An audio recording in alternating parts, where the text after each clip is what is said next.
자, 심사위원 장타짜. 제 점수는요? C입니다. C. C? 예, 성과와 숙제가 있기 때문에 네. 중간 점수 C점을 드리겠습니다. 일단 다음 저 설 선물을 날라갔습니다, 이걸로. 아, 그래요? 농담이고요. 자, C. 그 이유는 김태현의 정치쇼.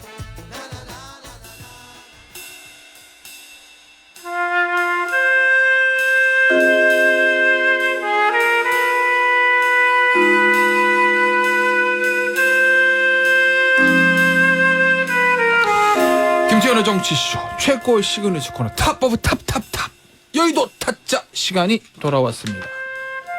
나 자꾸 이렇게 하니까 타짜가 사짜 같아 좀 말투가. 탑 오브 탑 여의도 타짜. 그래서 그렇게 느껴요. 좀. 그래요? 진정성이 없어 보여요. 아니 진정성. 자 일단 소개부터 세 분 모셨습니다. 윤태관 더모아 정치분석실장, 장성철 공론센터 소장, 김상혜 정치평론가 모셨어요. 안녕하세요. 안녕하세요.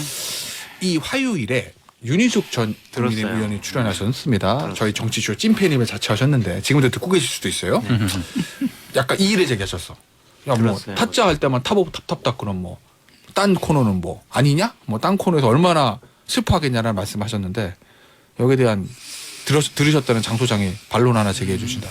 그냥 웃기고 있네. 좋게 생각합시다. 이렇게 말씀드리고 싶습니다. 아무도 여의도 타짜에는 필적할 수가 없다. 그냥 뭐 국민의힘 계열의 분들이 생각하는 바를 그대로 그냥 말씀드렸어요. 이렇게. 좋게 생각합시다. 네. 웃기고 있네 지금 그 드립 치신 거죠 지금? 네. 그 웃기고 있네. 네. 여기 우리 여의도 타짜만의 최고의 탑 오브 탑이다. 아유. 솔직히 윤희숙 의원님이야 진짜 탑 중에 탑이죠. 실력이나 성품이나 인품이나 훌륭하신 분인데 질투하지 마시라. 그렇게 말씀드립니다. 질투하지 마시라. 알겠습니다. 우리 윤 실장은. 저희 집안 같은 집안 아니겠습니까? 그러네. 이 전통적으로 저희 가문에서는 여자가 더 똑똑하다 그래요. 이게 뭐 딸 덕에 부원군 된 집안 이런 뭐 속담도 있는데 윤희숙 의원도 그 중에 이제 대표격인 이제 여성이라고 할 수 있죠. 뭐 그 말로 가름하겠습니다. 이거 분위기 좋다. 예.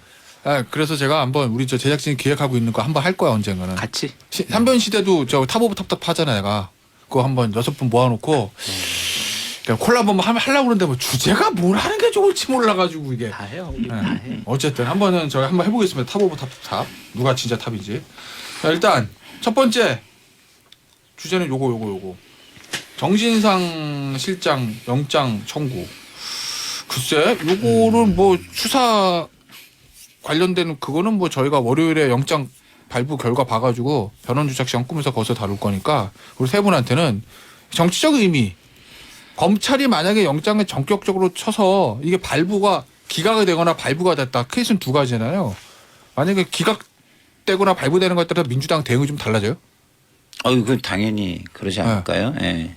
기본적으로 그게 기각이 되면 뭐 총공세 모드로 뭐 나오겠죠. 예.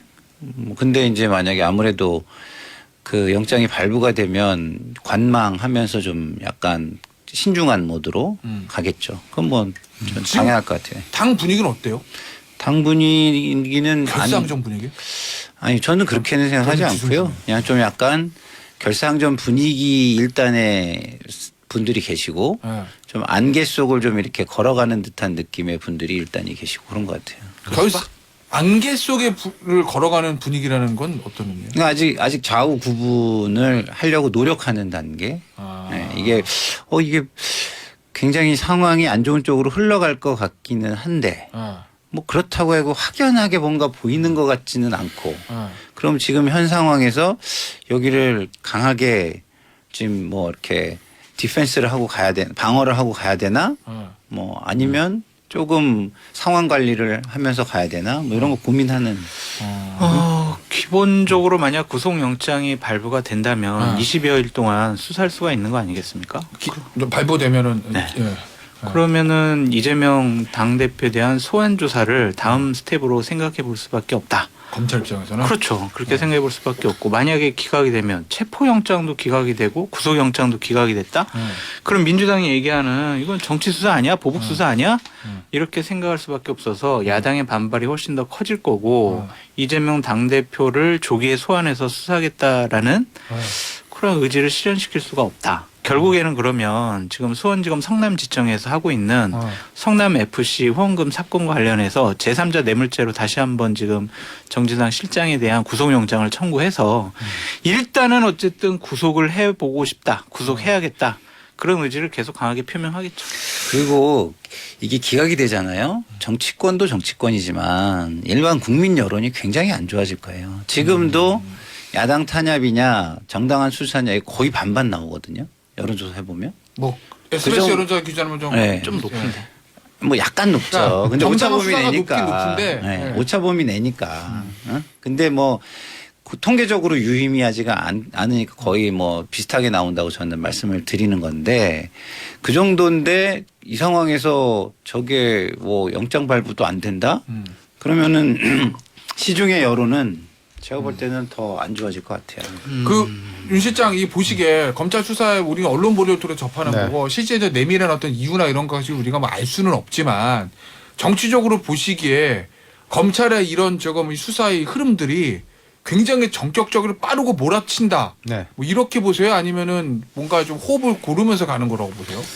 근데 둘 다인 것 같아요. 왜냐하면은 이거는 뭐 한동훈 장관이나 검찰이 자신 있게 이야기하는 게 어.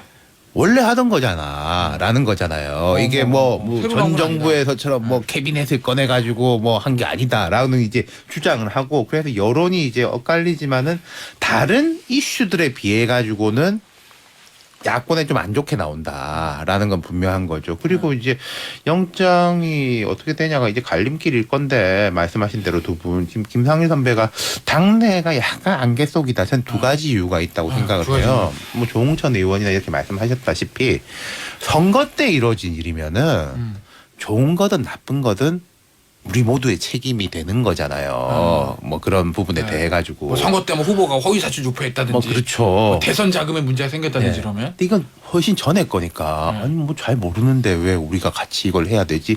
예컨대 어제도 뭐 민주당 중진 의원 한 명 압수수색 당하고 뭐 무슨 사무부총장 구속되고 이런 거 아무 말 안 하잖아요. 당에서 그러니까 아무 각자 알아서 하는 거잖아요.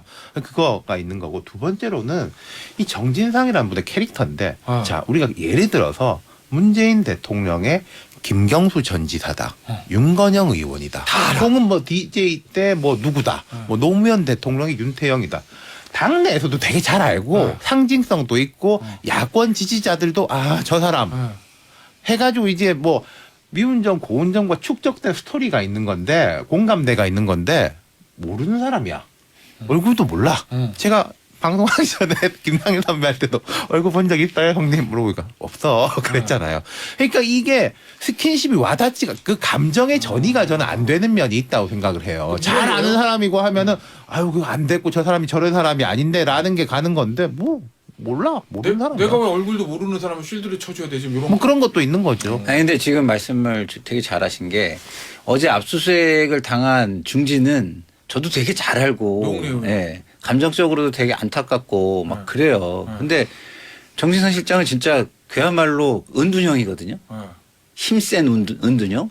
그러니까 좀 뭐랄까 정서적으로 이렇게 확 이렇게 아 저기 진짜 그러지 않을 것 같아 뭐 방어해야 돼 이렇게 확 와닿는 그거는 좀 약하죠. 나 진짜 궁금한 그리고 거. 또 하나 중진이 압수수색을 그렇게 당했는데 당에서 아무도 방어에 나서는 사람 없잖아요. 아, 그러니까 나 그게 궁금한 게 노웅래 의원은 사선 중진 의원이고 아버님도 그렇죠. 민주당에서 부의장. 구청장을 지내줬던 부의장. 어떻게 보면 부자가 민주당의 뿌리가 깊고 오래 하신 분이잖아요. 그렇죠. 예. 근데 압수수색 영장이 나왔어요. 의원식을 영장을 집행을 해서 검찰이. 근데 뭐 당에서 막 야 이게 정치 탄압이다 뭐 어쩌고 세게 안 받아쳐요. 그렇죠. 근데 정진상 당 대표 정무실장은 그냥 정무실장이잖아요. 의원도 아니고. 근데 막 PPT 만들어가지고 방어해주고 막 이건 왜 그런 거예요? 그러니까 이제 그 이재명 당 대표하고 거의 뭐 같은 동격으로 연결고리니까. 동격으로 봐지는 그런 측면이 있어서 그런 거 아닌가 싶은데 뭐 저 같은 사람이 보면 조금 좀 아쉬운 부분이 있어요. 왜 당직에 임명을 했을까? 저는 논란이 있는 인사를 당직에 임명할 때부터 저는 논란이 있는 인사는 임명하지 않는 게 맞다. 왜냐하면 윤석열 정부를 그거 가지고 비판을 해야 되는데 비판을 하면 우리 윤태권 실장의 반사신공 바로 나오잖아요. 그러니까 그런 것들을 좀 보면은 지금 현재 좀 아쉬워요. 장 소장 어떻게 보세요? 그 의원총회에서 나와가지고 막 Q&A 만들고 막 패널 만들어서 막 교육하고 막 그런 거. 공천을 받기 위한 충성 경쟁이죠. 그러니까 그래요? 어차피 뭐 이재명 당대표가 소환 조사를 받든 뭘 하든 재판이 1심이 2024년 총선 공천 전에 나오기가 쉽지가 않을 거다. 그렇다면 이재명 당대표가 현실적으로 2024년 총선 공천권을 휘두를 수밖에 없다.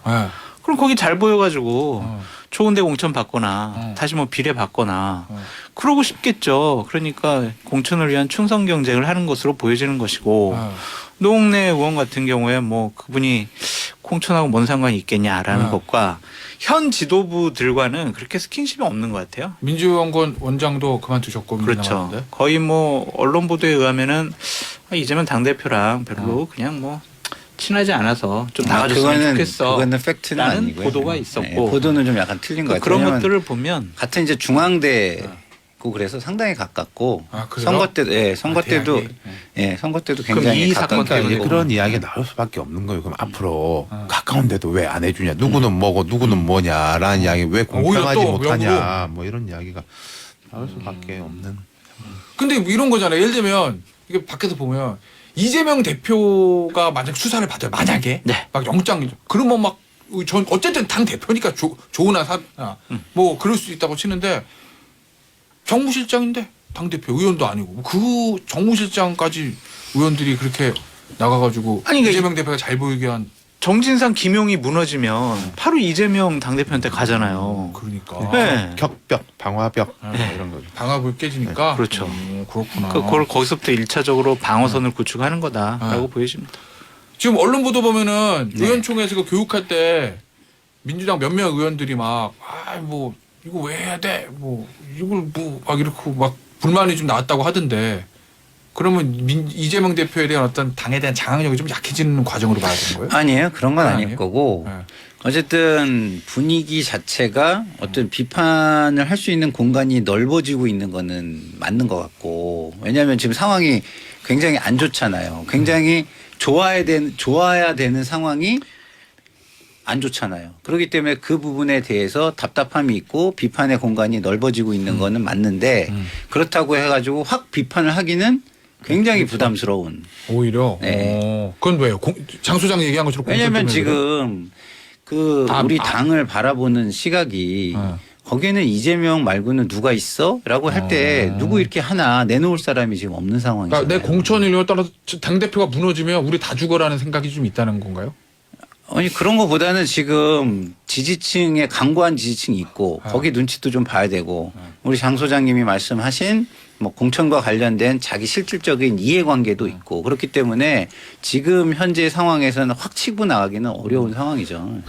윤 시장한테 요거만 물어볼게요. 저희 정치쇼에 인터뷰하신 민주당 의원들 기준으로 보면 뭐 방금 전에 나오는 박범계 전 장관, 박범계 의원은 뭐라고 그랬냐면 야 정신상이 무너지면 바로 당대표인데 당연히 당대표 문제인데 우리가 당이다 앞장서서 막아준 게 맞지? 한 요런 취지고 며칠 전 인터뷰했던 조홍 전 의원은 당직자고 의원도 아니고 그리고 어차피 이게 예전에 성남시청 경기도에 그 있을 때 시절에, 옛날 얘기인데 그걸 왜 당 대표 되기 전에 일을 왜 우리가 쉴드를 쳐야 이거 뭐 누가 맞아요? 둘 다 맞는 말이죠. 왜냐하면은 뭐 제가 늘 이야기하지만 코끼리에서 어떤 사람은 이제 코를 중요하게 생각하는 거고 어떤 사람은 이제 꼬리를 중요하게 생각하는 건데 그 둘 다가 이제 틀렸다라고는 할 수가 없는 거잖아요. 근데 그러면은 국민들도 어디를 더 주목하느냐.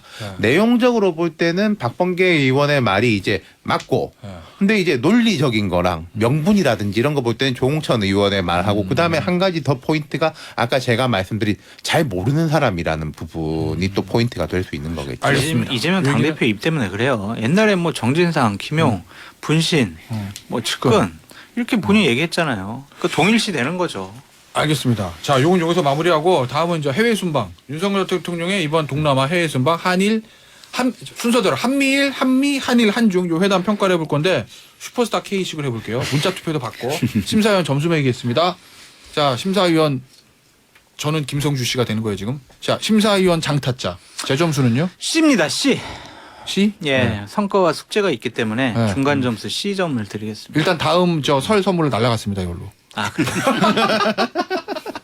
농담이고요. 자, C 그 이유는 성과는 있었죠. 현존하는 북한 핵 위협에, 미사일 위협에, 안보 위협에 한미일 삼각 동맹을 통해서 철두철미하게 방어를 하겠다. 동맹을 강화하겠다. 그런 건데 중국과의 관계 문제에 대해서는 상당한 숙제예요.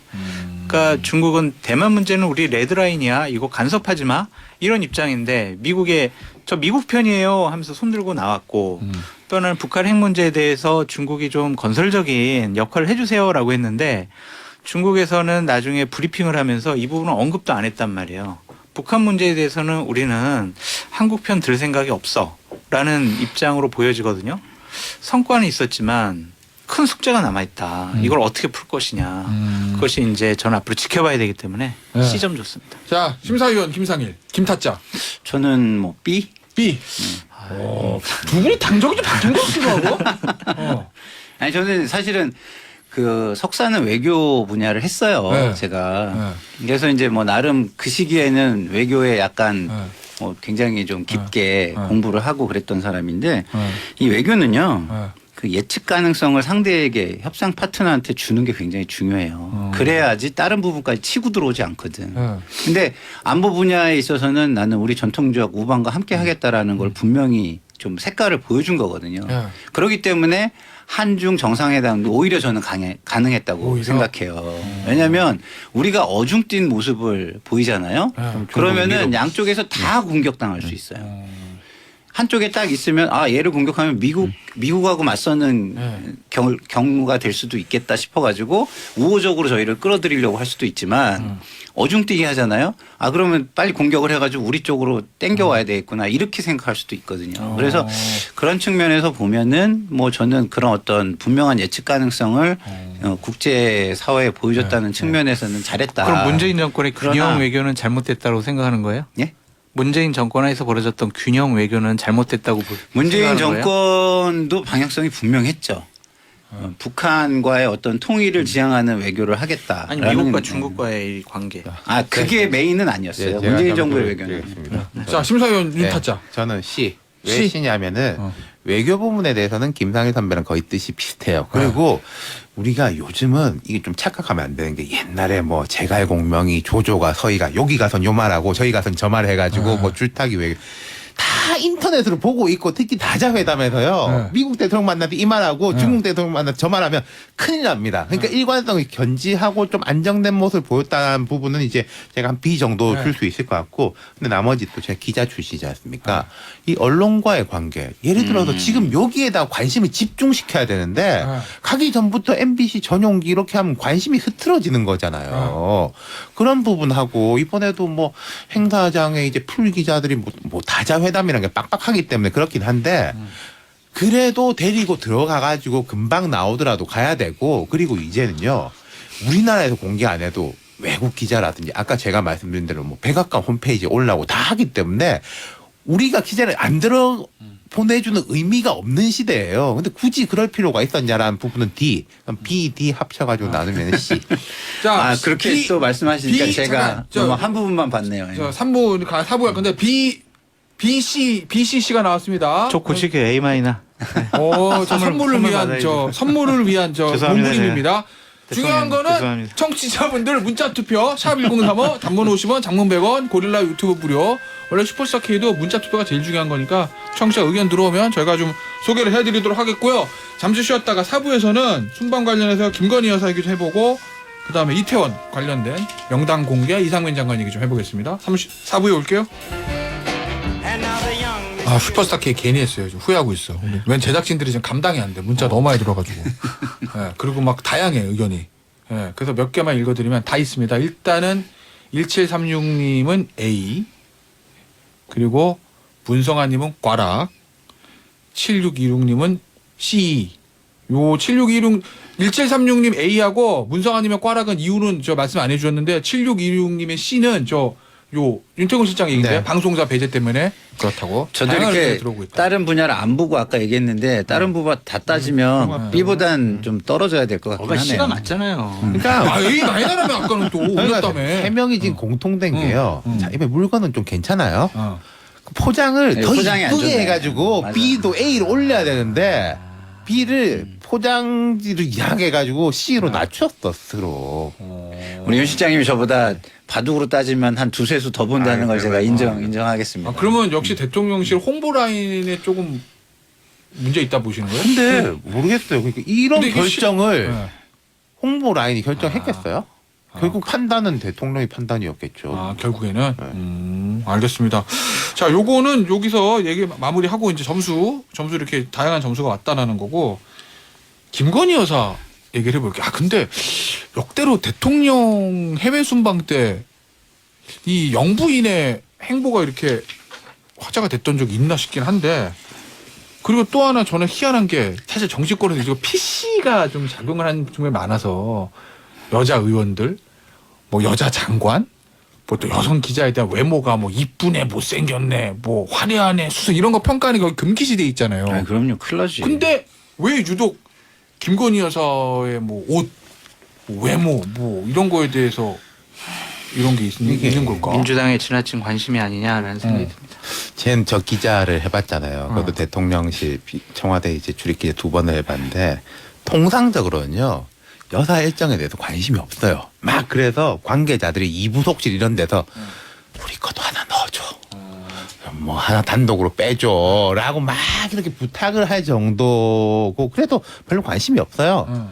근데 여기서 이제 제가 볼 때는 그러니까 김건희 여사 쪽은 홍보를 안 해도 관심이 있기 때문에 굳이 사진을 많이 하실 필요가 없을 것 같은데 그렇다 관심도가 높다라는 거랑 이 두 번째는 그 관심도 높아 좀 과한 거가 아닌가 이런 느낌이죠. 자, 뭐 빈곤 포르노, 야, 사회학적 용어라는 말이 맞아요. 아, 장경태 의원. 예, 많이 써요. 근데 우리가 통상적으로 보여주기 쇼 아니냐? 이런 비판 하잖아요. 네. 장경태 의원이 보여주기 쇼 아니냐라고 했어도 충분히 그 뜻이 전달됐을 거예요.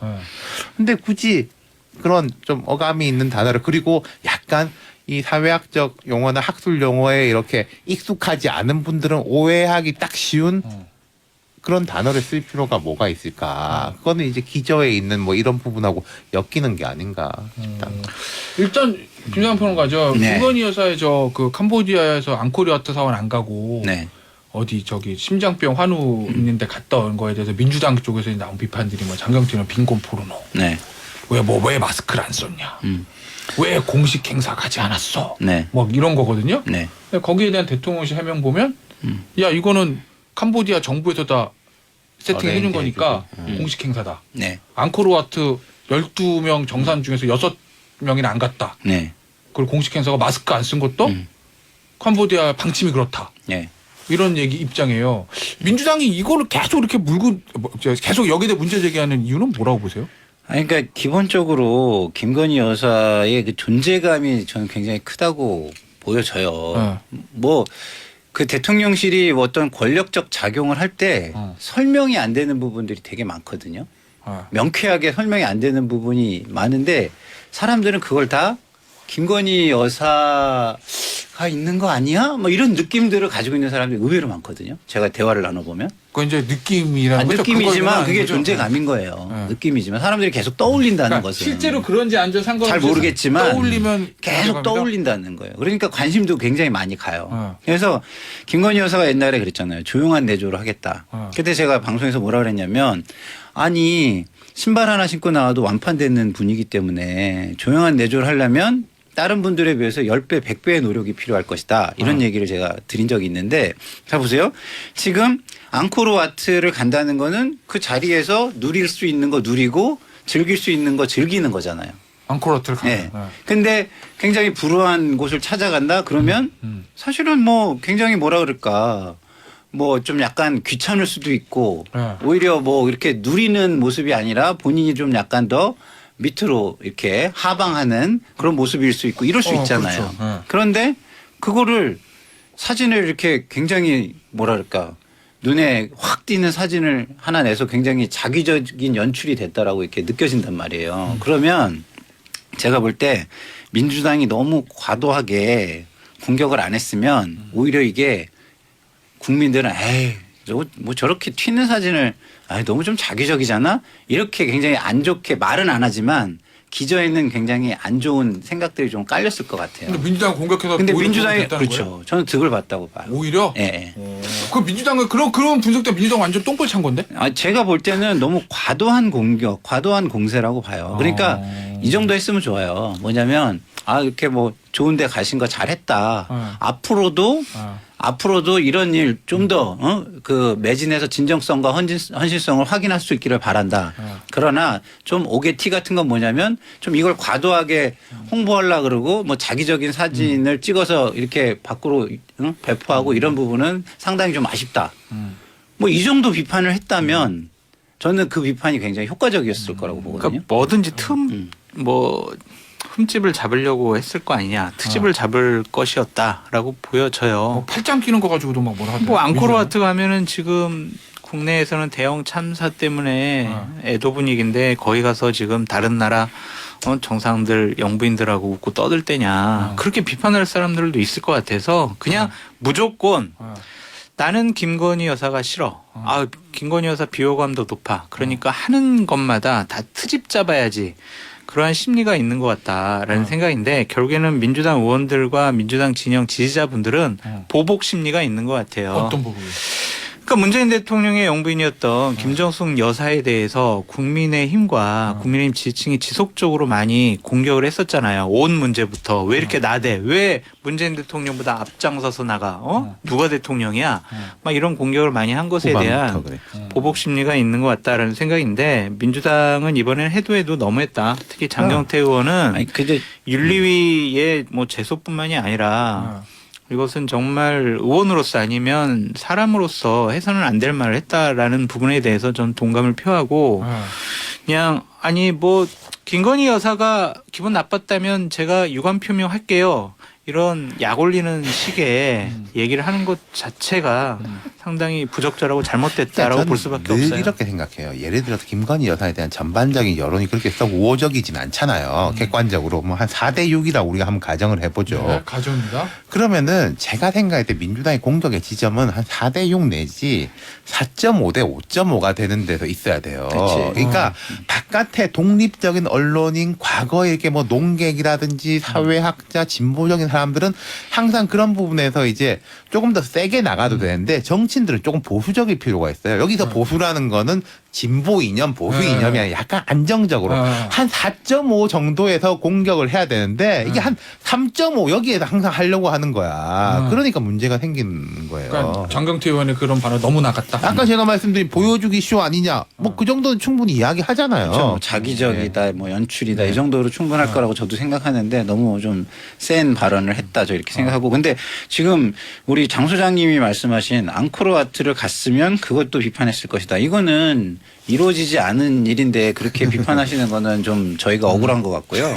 그리고 뭐 너무 저희를 그냥 이렇게 딱지를 딱 붙여가지고 레이블을 붙여가지고 쟤네들은 저런 애들이야 이렇게 몰아가시는 거라 그 부분은 저는 좀 약간 반론을 제기하고 싶고. 대통령 배우자가 그 나라에 가서 정말 어렵고 힘들고 병들고 도움이 필요한 그런 곳에 가서 그러니까 그걸 저는 부분에 비판하진 대해서 않아요. 그러면은 근데 이제 앙코르와트 갔어도 그랬을 것이라는 건 너무 그랬을 것 같아요. 가정이니까. 근데 이제 그랬으면 또 역풍이 불었겠죠. 공식 행사인데. 그렇지. 그럼 가야지. 맞아. 나는 뭐 그렇게 안 했을 것 그렇게 같아. 아니 반박할 수 그러면 있겠죠. 이 상황에서 윤정호 실장이 가정합니다. 네. 김건희에서 최측근이야 지금. 최측근이라고 네. 치고. 야 그럼 나 어제 어떻게 해야 돼? 뭐 아니 가서 그러니까 누구 하면 저는 뭐라고 여기 간 거 그러면 나 나쁘지 어떻게 해야 않다고 되고 뭐라고. 생각하는데 그 되게 상징적인 사진 있잖아요. 저는 그런 거는 내지 말자라고 했을 것 같아요. 아이 없고 그 말고 오히려 병원에서 환하게 웃고 있고 이런 표정은 전 되게 좋더라고요. 그런 거는. 네. 그러니까 이런 거예요. 예전에 이제 정동영이라는 정치인과 손학규라는 정치인을 비교해 보면 돼요. 정동영이라는 정치인은 이렇게 뭘 하면은 기사화가 되게 빨리 돼. 예? 그러면 이제 참모들은 그래요. 이거 사람들한테 기자들한테 이렇게 뒤로 이렇게 많이 충분히 뒤로 알려질 때까지 어디 이렇게 나가지 않게 이거 좀 그 오히려 이렇게 관리를 해야 됩니다. 이렇게 진정성을 인정받아야 됩니다. 그러는데 손학규라는 정치인은 그걸 너무 오래 해.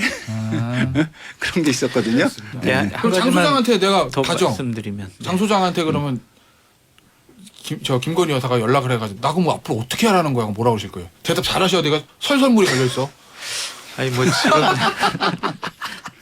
편하게 하세요. 이왕 버리면 뭐, 쓰십시오. 어? 저를 쓰십시오. 네. 뭐라고 조언하시게요? 용산 커피 쿠폰이 달려 있어 지금. 죄송합니다. 드릴 말씀이 없습니다. 아 조언을 해줘야지 그래도. 그럼 여사가 이제 앞으로 어떻게 되는 거야? 임기가 아직 한참 남았는데 뭐 할 때마다 야당 공격을 하고. 조언은 공개적으로 하는 게 아닙니다.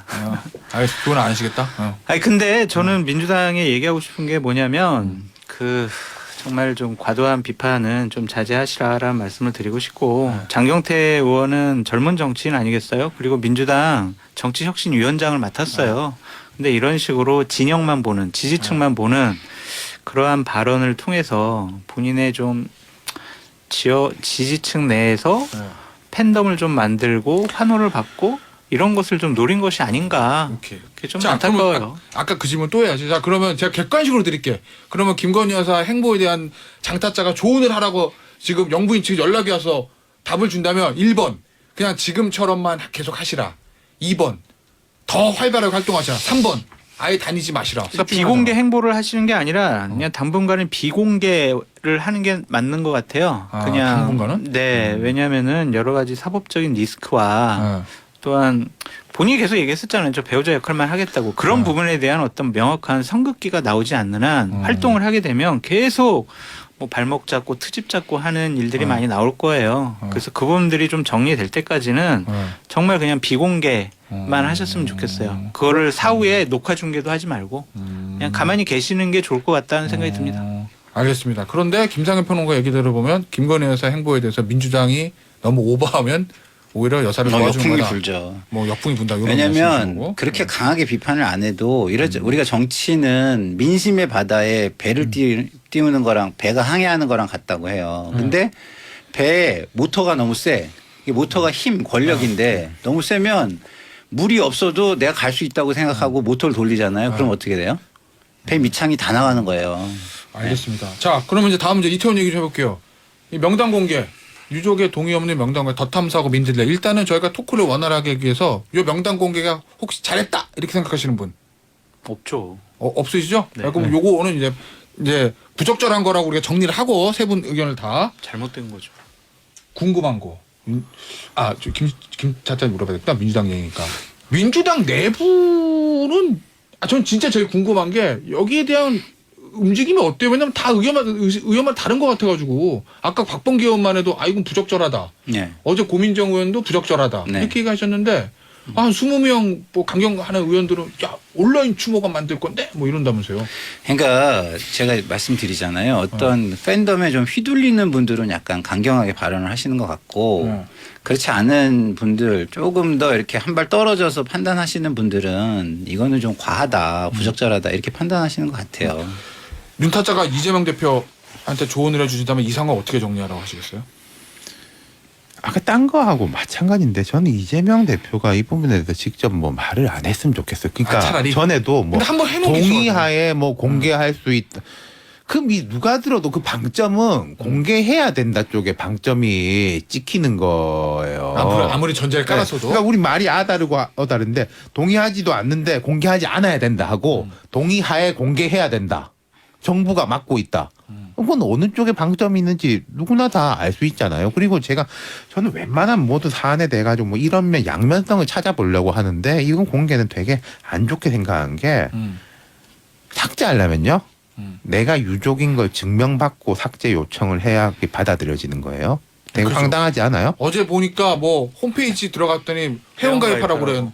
그 삭제 요청하려고 내가 회원가입해야 돼 거기. 나의 내가 원치 않은데 나한테 물어보는 것도 싫을 것 같은데 그걸 떠나가지고 내 이름을 내 자식 이름을 빼달라고 내가 이 죽은 아이의 부모인 걸 증명받아야 된다라는 건 되게 말이 안 된다고 생각해요. 근데 제가 이제 분명히 이걸 말씀드리는데 자기 자식을 잃잖아요. 어느 누구의 관심도 굉장히 피곤해요. 그렇겠죠. 예. 에너지가 이미 바닥으로 떨어져 있어서 자기 인생조차도 어떻게 해야 되나 되는 고민에 빠지게 되거든요. 그런데 그런 상황에서 외부에서 무슨 얘기를 한다? 저는 말도 안 된다고 봐요. 왜냐하면 그 유족들이 뭘 하고 싶은 거를 지원만 해야지 거기 가가지고 이런 걸 해야 된다. 이렇게 하자. 이렇게 하면 어떻겠냐. 이렇게 말하는 거는 주체가 바뀐 거예요. 물론 사람마다 다르죠. 그러니까 뭐 외신은 뭐 이러는데 그건 국내 언론에도 전 그런 기사는 나올 수 있다고 생각해요. 그 당사자가 취재에 응해서 이 사람의 생전에 이제 어떤 이야기들과 남기고 싶은 것들을 이렇게 알리고 싶다. 라는 거는 그건 그 기사예요. 명단 공개가 아니라 스토리에 대해서 알리는 거죠. 아니 명단 유출된 거를 좀 파악해봤으면 좋겠어요. 진짜. 그러니까 국민의힘에서는 지금 보니까 뭐 국민의힘이 주장입니다. 민주당 배우설을 주장하는 거고 중요한 일부에서 그리고 뭐 이거 시민단체가 고발해가지고 이게 명단 어떻게 유출된다 뭐 수사 들어간다던데. 수사 들어가겠죠. 그러니까 두 가지 상황을 우리가 가정해 볼 수 있어요. 하나는 그것을 관리하는 공무원이 그 민들레라는 언론에게 넘겨줬다. 그렇게 생각해 볼 수가 있고 또 하나는 민주당 의원실에서 경찰청이나 행안부나 국무조정실에 이번 희생자 명단 제출해라. 자료 요구를 공식적으로 했을 수 있다. 그 자료를 민들레에 넘겼을 수 있다. 그렇게 보여지는데 둘 다 잘못됐죠. 공무원이 넘겼으면 공무원법 위반일 거고 민주당이 넘겼으면 결국에는 이것을 정쟁에 이용을 하겠다라는 의도가 있는 거니까. 그래서 저는 보도된 거 정말 잘못됐고 유족의 동의 없이 한 거 정말 유족을 더 힘들게 한다. 하지만 그것이 유출된 경로를 분명히 파악을 해봐야 한다라고 말씀드립니다. 근데 저는 그것도 타이밍이 있다고 생각해요. 타이밍? 네, 왜냐하면 이게 우선이 아니잖아요. 지금 이태원 참사에 대해서 잘 그거를 배려하고 진상을 규명하고 거기에 필요한 것들을 잘 지원하고 이게 우선인 거지. 자꾸 그런 네. 식으로 또 맞아요. 과도한 공격을 그건 여권도 잘 판단을 해야 되는 게 지금 뭐 용산 서장이 뭐 내 보고를 뭐 안 받았니 받았니 이런 건 조사가 잘 안 되는데 이건 득달 같이 해가지고 금방 만약에 그러니까. 밝혀낸다 한번 우리 가정해 보죠. 네. 그 잘했다 그러겠어요 사람들이? 무슨 말씀인지 알겠어요. 그래도 여권 밝혀줘야 돼. 여권 그러니까 좀 그래, 잘. 예. 설 선물을 향한 장성철 소장 눈물겨운. 눈물겨운 투쟁이 지금 또 네. 곤란한 질문일 수도 있어요. 네. 국민의힘 내부 얘기. 네. 장지원 의원 이제 완전 재등장했다 이렇게 봐도 되는 거예요? 그렇게 보기엔 좀 어려울 것 같습니다. 대통령이 신뢰를 완전히 회복한 것도 아니고 또한 그럴 만한 역할을 할 수 있다라고 의원들이 생각하는 것도 아닌 것 같고요. 근데 중앙일보 단독 기사인가 보니까 뭐 장지원 의원 가까운 의원들 모여가지고 해서 막 야 전당대회 때 정부를 뒷받침할 수 있는 뭐 당대표 선출한다 이런 얘기했다고. 장애권들이 있는 거죠. 박수영 의원 같은 제가 분들. 이번에 보면요. 그래요? 그러니까 쉽지 않을 걸로 보는 게 장제원, 이용 의원이 이제 주호영 이제 원내대표 공격하고 뭐 이런 맞아. 거에 대해 가지고 오히려 민주당이나 약간 진보적인 언론들은 가만히 있는 것 같은데 조금 좋아하는 것 같은데 이른바 조중동 이런 데 준엄하게 꾸짖었단 말이에요. 뭐라고요?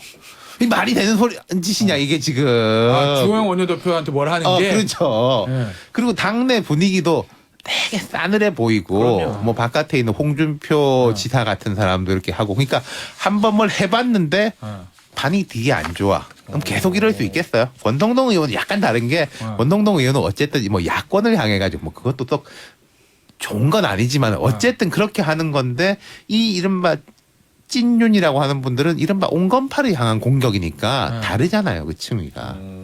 반응이 안 좋지 근데. 제가 볼 때는 그분들이 조금 이제 조명 밖으로 약간 나가 있잖아요. 그러니까 조명을 못 받는 거에 대한 조급함과 두려움 같은 느낌이 저는 오히려 들어요. 그래서 별로 안 좋아. 그러니까 이제 국민의힘 의원들 사이에서도 장제원 의원에 대한 호감도가 높지가 않고 그분의 정치력에 대해서도 그렇게 크게 인정하는 분위기가 없어요. 대통령의 신임을 받았기 때문에 인정해준 부분이 있는데 그 부분에 대해서는 아직도 퀘스천 마크가 있습니다. 그리고 전당대회에 만약에 영향력을 행사하려고 한다면 네. 그것 자체가 역풍으로 역풍이 불 수밖에 없는 상황이에요. 그래서 한번 툭 던져본 것 같아요. 일단 이번에 나의 계기로- 영향력이 얼마나 그리고 대통령이 지금 기분 나빠하는 부분 내가 좀 지켜줘야지 여러 복합적인 생각이 있었을 것 같은데 의원들의 반응은 썩 호의적이지 않은 것 같습니다. 알겠습니다. 야, 뭐 물어볼 게 한 두어 개 더 있었는데 또 전화 오겠다. 시간 관계상 여기서 마무리할게요. 여도 타짜 오늘 여기서 인사드릴게요. 윤 타짜, 김 타짜, 장 타짜였습니다. 감사합니다. 감사합니다.